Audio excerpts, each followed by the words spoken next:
ശ്രീ ജയേന്ദ്രൻ, താങ്കൾ എങ്ങനെയാണ് ഈ നടപടിയെ കാണുന്നത്? തിരുത്തൽ നടത്തും എന്നുള്ളത് ലോക്സഭാ തെരഞ്ഞെടുപ്പിലെ പരാജയത്തിന് ശേഷം പാർട്ടി സെക്രട്ടറി വാർത്താസമ്മേളനത്തിൽ പറഞ്ഞിട്ടുള്ളതാണ്. തിരുത്തൽ നടത്തും എന്നുള്ളത്. അങ്ങനെ ഒരു തിരുത്തൽ മേൽത്തട്ടിൽ നിന്ന് തുടങ്ങുന്നു എന്നാണോ മനസ്സിലാക്കേണ്ടത്?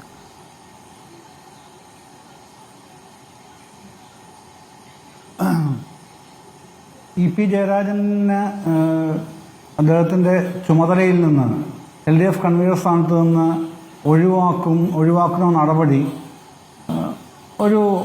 അതിനകത്തൊരു എന്നെ സംബന്ധിച്ചോളം ഞാനത് പ്രതീക്ഷിച്ചിരുന്നൊരു കാര്യമാണ്.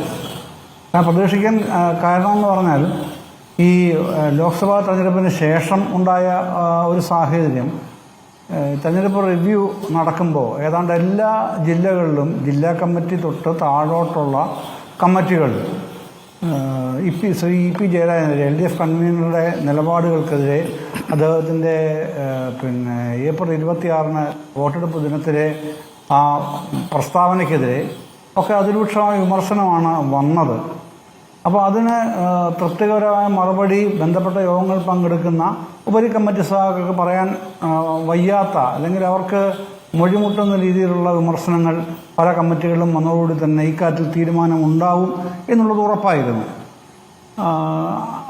അതുമാത്രമല്ല, മറ്റ് പല കാര്യങ്ങളുമുണ്ട്. ഏറ്റവും പ്രധാനപ്പെട്ട സംഗതി പറഞ്ഞാൽ LDF കൺവീനർ എന്ന നിലയിൽ ഘടക പാർട്ടികളുമായിട്ടും സർക്കാരുമായും സ്വന്തം പാർട്ടിയുമായിട്ടും ഉള്ള ആ ഒരു കോർഡിനേഷൻ കൃത്യമായി ചെയ്യുന്നതിൽ വലിയ അപാകം അദ്ദേഹത്തിൻ്റെ ഭാഗത്തു നിന്നുണ്ടായ വിമർശനം പാർട്ടിക്കുള്ളിൽ തന്നെ വളരെ സജീവമായിരുന്നു.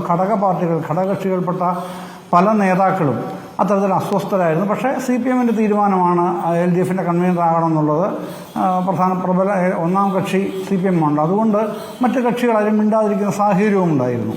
അതൊക്കെ കൊണ്ടാണ് പലപ്പോഴും അക്കാര്യത്തിൽ പിന്നീട് ഒരു ചർച്ച വിശദമായി മുന്നണിക്കകത്തോ മറ്റു തരത്തിലോ നടക്കാതെ പോയത്. പക്ഷേ അദ്ദേഹത്തിൻ്റെ ഈ ജാവദേക്കർ ഇഷ്യൂയൊക്കെ വന്നതോടുകൂടി കാര്യങ്ങൾ കൈവിട്ടു പോകുന്ന നിലയിലേക്ക് അദ്ദേഹം തന്നെ കൊണ്ടെത്തിക്കുകയായിരുന്നു എന്നാണ് എനിക്ക് കാണാൻ കഴിയുന്നത്. അതാണ്. പക്ഷെ നേരത്തെ ഇപ്പം മാത്രമല്ല, കോടിയേരി ഉണ്ടായിരുന്ന കാലത്ത് പല ഇദ്ദേഹത്തിൻ്റെ EP-യുടെ വാവിട്ട വാക്കുകൾ പലതും കോടിയേരിയാണ് ഭംഗിയായിട്ട് സമർത്ഥമായിട്ട് അദ്ദേഹത്തിന് വേണ്ടി, അല്ലെങ്കിൽ അതൊരു സ്ലിപ്പ് ഓഫ് ടങ് എന്നുള്ള നിലയിലൊക്കെ ഈ ഘടകകക്ഷികളോടക്കം അല്ലെങ്കിൽ മാധ്യമങ്ങളോടക്കം ഒക്കെ വിശദീകരിച്ച് സാന്ത്വനിപ്പിച്ച് ന്യായീകരിച്ചൊക്കെ പോന്നിരുന്നത്. അതന്ന് കഴിഞ്ഞു. പക്ഷേ നമുക്കറിയാമല്ലോ, അദ്ദേഹത്തിൻ്റെ മന്ത്രിസഭ ഒന്നാം പിണറായി സർക്കാരിൻ്റെ കാലത്തുണ്ടായ മന്ത്രിസഭാ പ്രവേശനം, പിന്നെ ഉണ്ടായ 3 മാസത്തിനകം ഉണ്ടായ രാജിയൊക്കെ അറിയാം. അപ്പം അങ്ങനെ ഒരുപാട് തുടർച്ചകളുണ്ട് EP-യുടെ കാര്യത്തിൽ. എല്ലാ സമയത്തും ഒരു വീഴ്ചയുണ്ടായ ശേഷം അദ്ദേഹത്തിന് തിരിച്ചു കയറാനും പറ്റിയിട്ടുണ്ടല്ലോ ശ്രീ ജയചന്ദ്രൻ. ഇത് പക്ഷേ ഒരു സംഘടനാ നടപടി എന്ന രൂപത്തിൽ കാണാൻ കഴിയില്ല. കാരണം അദ്ദേഹം കേന്ദ്ര കമ്മിറ്റി അംഗമാണ്. കേന്ദ്ര കമ്മിറ്റിക്കെതിരെ സംസ്ഥാന കമ്മിറ്റിക്ക് ഒരു നടപടി സാധ്യമല്ലല്ലോ. അപ്പോൾ സാധ്യമായത് LDF കൺവീനർ സ്ഥാനത്ത് നിന്ന് മാറ്റുകയാണ്. ഇനി കേന്ദ്ര കമ്മിറ്റി അംഗം എന്ന നിലയ്ക്ക് അദ്ദേഹത്തിന് കേന്ദ്ര കമ്മിറ്റിയിൽ നിന്ന് ഇനിയൊരു നടപടി ഉണ്ടാകുമോ?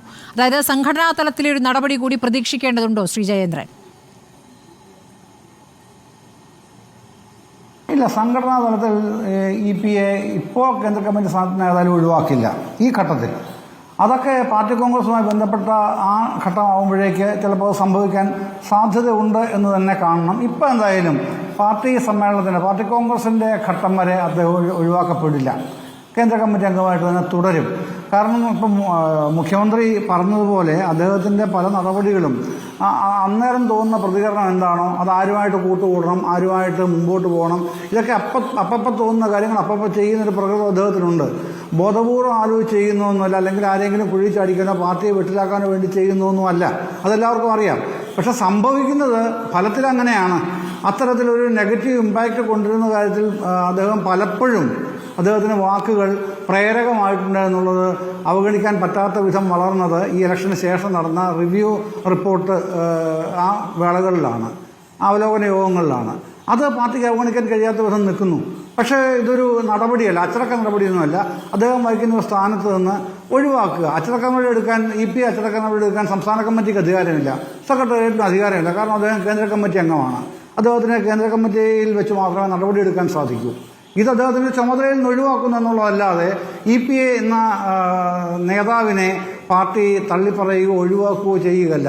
പക്ഷേ അപ്പോഴും എനിക്കൊരു അഭിപ്രായമുണ്ട് സ്മൃതി, അദ്ദേഹത്തിനെ ഇങ്ങനെ ഒഴിവാക്കുന്നതിന് പകരം രാജിവെച്ചൊഴിയാൻ ഒരവസരം കൊടുത്തിരുന്നെങ്കിൽ കുറച്ചുകൂടെ നന്നായിരുന്നേനേയും എന്ന് കരുതുന്ന ഒരാളാണ് ഞാൻ. കാര്യങ്ങൾ പറഞ്ഞിട്ട് EP താങ്കൾ രാജിവെച്ചൊഴിഞ്ഞോളൂ എന്ന് പറഞ്ഞാൽ അത് കുറെ കൂടെ മനോഹരമായിരുന്നേനെ എന്നൊരു ധാരണ എനിക്കുള്ള, അതുകൂടെ ഞാൻ ഇവിടെ ചർച്ചയിൽ പറയുകയാണ്.